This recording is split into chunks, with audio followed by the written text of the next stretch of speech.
ಚಿಕ್ಕಮಗಳೂರು ಜಿಲ್ಲೆಯಾದ್ಯಂತ ಭಾರೀ ಮಳೆಯಾಗ್ತಾ ಇದೆ. ಈ ಕಾರಣದಿಂದ ಜಿಲ್ಲೆಯ 5 ತಾಲೂಕಿನ ಅಂಗನವಾಡಿಗಳಿಗೆ ರಜೆಯನ್ನ ಘೋಷಣೆ ಮಾಡಲಾಗಿದೆ. ಮೇ 26ರಿಂದ 28ರವರೆಗೆ ಈ 5 ತಾಲೂಕಿನ ಅಂಗನವಾಡಿಗಳಿಗೆ ರಜೆ ಇರುತ್ತೆ. ಭಾರೀ ಮಳೆ ಆಗ್ತಾ ಇರೋದ್ರಿಂದ ಮುಂಜಾಗ್ರತಾ ಕ್ರಮವಾಗಿ ರಜೆಯನ್ನ ಘೋಷಣೆ ಮಾಡಲಾಗಿದೆ. ಮೂಡಿಗೆರೆ, ಕಳಸ, ಶೃಂಗೇರಿ, ಕೊಪ್ಪ, ಎನ್ಆರ್ ಪುರ ಈ ಭಾಗದ ಅಂಗನವಾಡಿಗಳಿಗೆ ಈಗ ರಜೆಯನ್ನ ಘೋಷಣೆ ಮಾಡಲಾಗಿದೆ.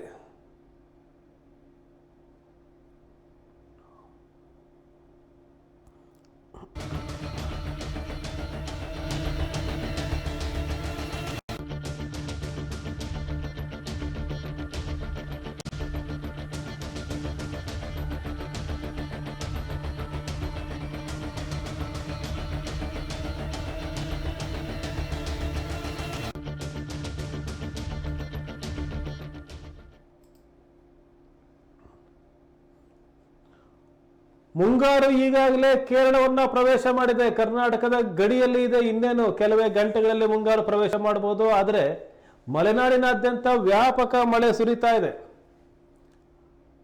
ಈಗ ಚಿಕ್ಕಮಗಳೂರು ಜಿಲ್ಲೆಯಲ್ಲಿ ಇಡೀ ಜಿಲ್ಲೆಯಾದ್ಯಂತ ಭಾರಿ ಮಳೆ ಬರ್ತಾ ಇರೋದ್ರಿಂದ ಮೇ 26ರಿಂದ 28ರವರೆಗೆ 5 ಪ್ರದೇಶದ ಅಂಗನವಾಡಿಗಳಿಗೆ ಮುಂಜಾಗ್ರತಾ ಕ್ರಮವಾಗಿ ರಜೆಯನ್ನ ಘೋಷಣೆ ಮಾಡಲಾಗಿದೆ. ಮೂಡಿಗೆರೆ, ಕಳಸ, ಶೃಂಗೇರಿ, ಕೊಪ್ಪ, ಎನ್ಆರ್ ಪುರ ಈ ಭಾಗದ ಅಂಗನವಾಡಿಗಳಿಗೆ ಈಗ ರಜೆಯನ್ನ ಘೋಷಣೆ ಮಾಡಲಾಗಿದೆ. ಭಾರೀ ಮಳೆಯ ಕಾರಣಕ್ಕಾಗಿ ಈ ಮುಂಜಾಗ್ರತಾ ಕ್ರಮವನ್ನು ಕೈಗೊಳ್ಳಲಾಗಿದೆ.